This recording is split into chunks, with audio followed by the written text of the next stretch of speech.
Welcome to Beyond Your Focus. I'm Stefan, this is Amanda, and this is Breaking Prisms, where we review the Twilight Zone, and pretty much the Twilight Zone at the moment. We'll get back around the Black Mirror at some point.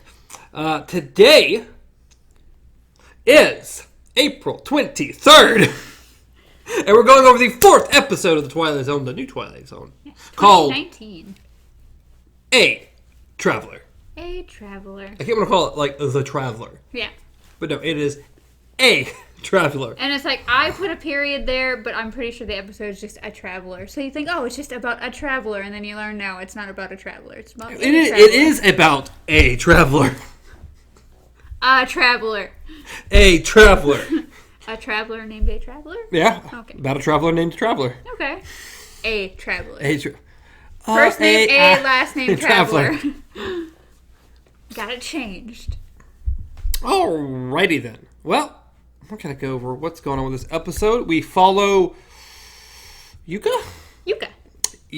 We're mainly following Yuka, who brings her brother into the jail, the Alaskan jail in Eagleaka?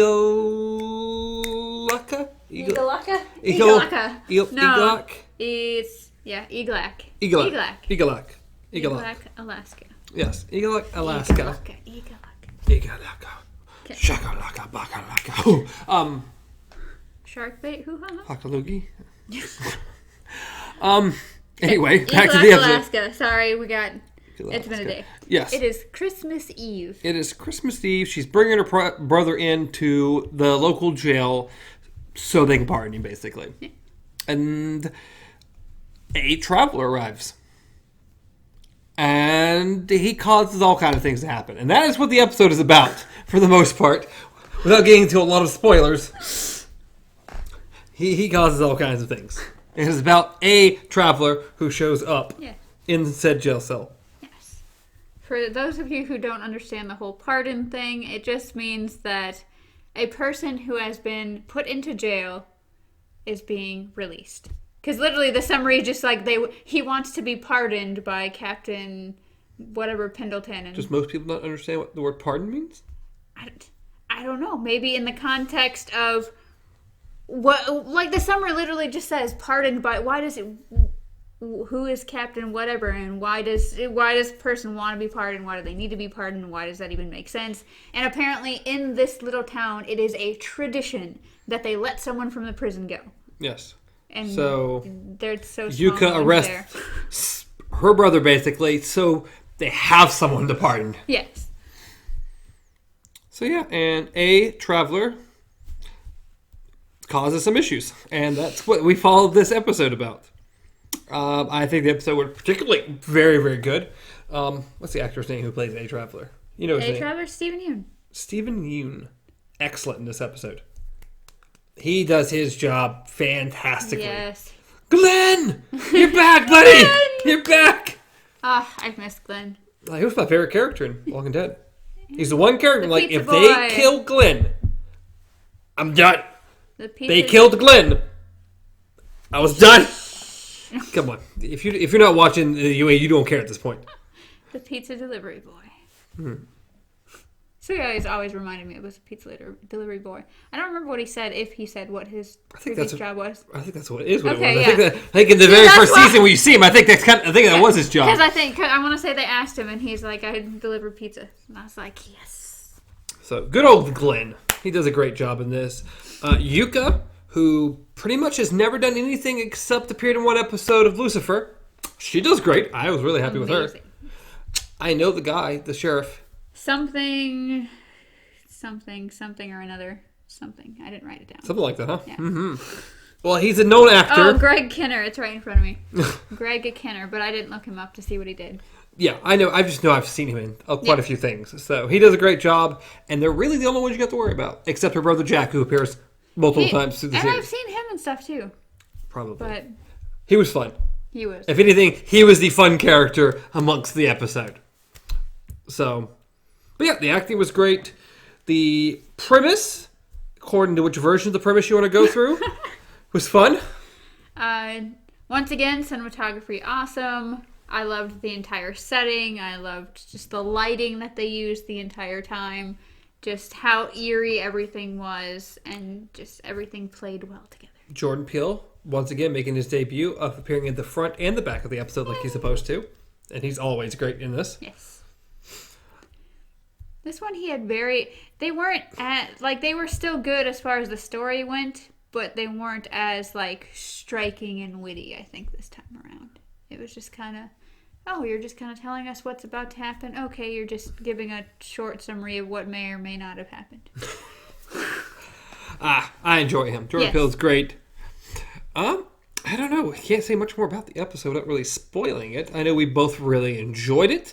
It's left kind of open-ended at the end. So, I mean, that's not a spoiler. It's just, it was left kind of open-ended to your own interpretation of what happened. If you go anywhere, you'll get the same thing. So what is with the ending? Yeah. We looked a few places, and needless to say, there's a lot of different explanations about that ending. We'll get to it. If you like Twilight Zone, if you've enjoyed them up thus far, definitely go check it out. We very much enjoyed it. I think we're going to rate it at this point. Yay! How many companion cubes did we lose conquering this episode? We conquered the episode. We conquered this episode. Is that just the fact that we got through it? Yes. It's hard to conquer the last episode. It really was, okay. Anyway. There was a lot of falling off cliffs into deadly water and stuff last episode. There was. This episode, not so much though, I don't think. This episode, to me, on par with the first two episodes. Yes, I agree. It's had a really intense feel throughout. It had, of course, it was beautiful to watch. The acting was great. Everything went smooth. It was just one of those things where it's just one minor thing that you kind of trip over and... Yeah, none of the episodes have been perfect. We've had issues with every episode. Like, really great episode, but maybe they should have done a little differently. It didn't quite sit perfectly. So far, we haven't got that 5 out of 5. But I think this one, including the first two, all say good solid 4 out of 5.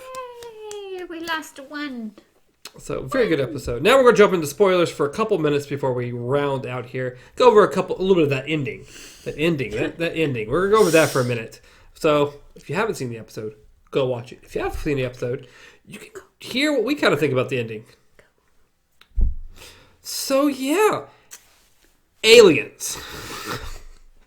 Aliens. This episode didn't need aliens. I like aliens. I appreciate the aliens being in here. Didn't need them, personally.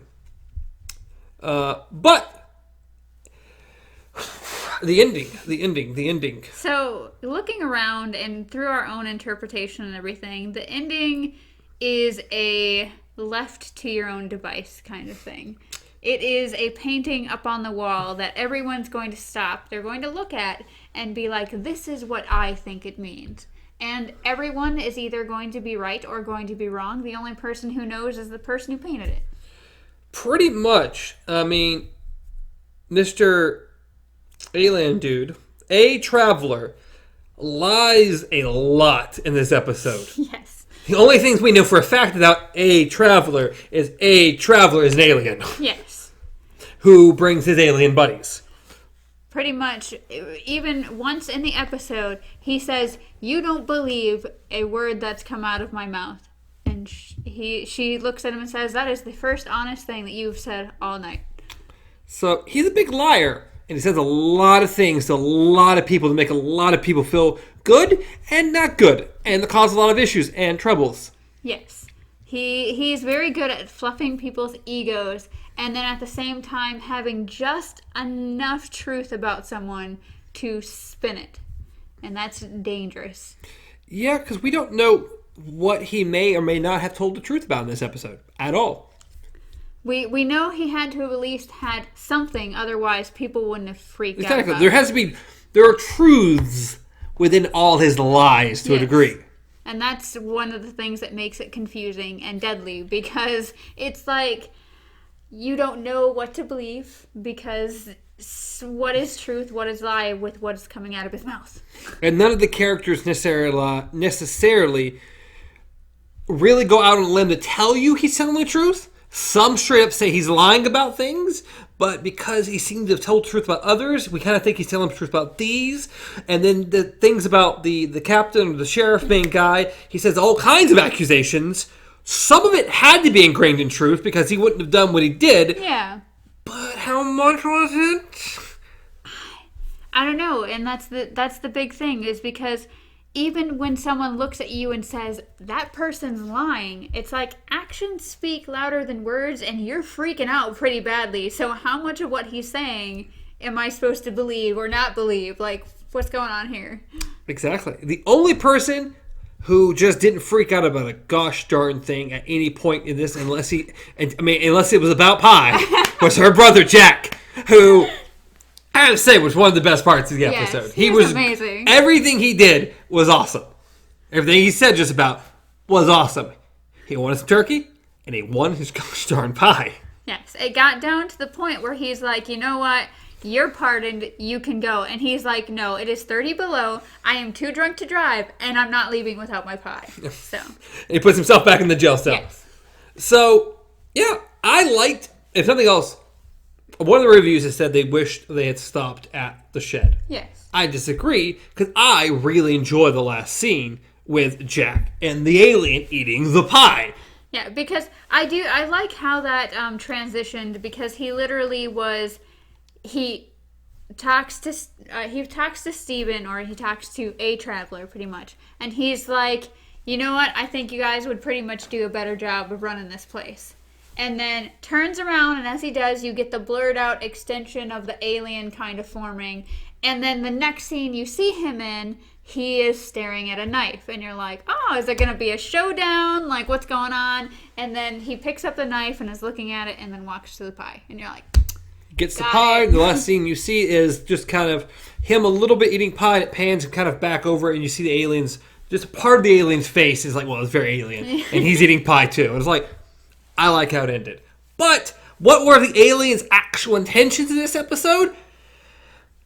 To be determined. I mean, we've heard some theories, and I like some of them. It seems the best one, in my opinion, was he was showing how easy it is to manipulate humans. Yes, pretty much. It's like, if you're going to invade a place, you want to know how easy it is going to be for these people to just turn on each other. Mm-hmm. And so you go in, you tell little lies now and again, or some truths, just enough, and you see what happens. And sure enough, these people are at each other's throats, except Yuka. Yes. But she falls a little bit into the trap as well. Yes, and then that's where you get the whole, well, I tried to give you your gift, it's too late now. Which is a lot of... I don't know. There's a lot of interpretation in this episode. I really liked it.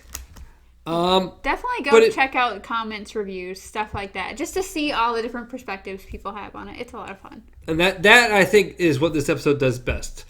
It's open-ended enough to get you curious and get other people's theories about what's going on. And there's a lot of theories out there already, just in the comments. One comment section I looked at. So go check that out after you, of course, watch the episode. And if you were watching this, you probably watched the episode. But I think we're going to end it there. We both enjoyed it. As we said, 4 out of 5 companion cubes. Go check it out. The new Twilight Zone has been really good for the most part so far. But as always, you can reach me at Stars Untraveled. Reach Amanda at the KZ Pub. Reach the show at Beyond Our Focus, practically everywhere, including YouTube and podcast services around the globe. Maybe. And in space. Maybe. Sweden. Sweden's not in space. Just to let you guys know. It might be. You never know. Anything else before we go?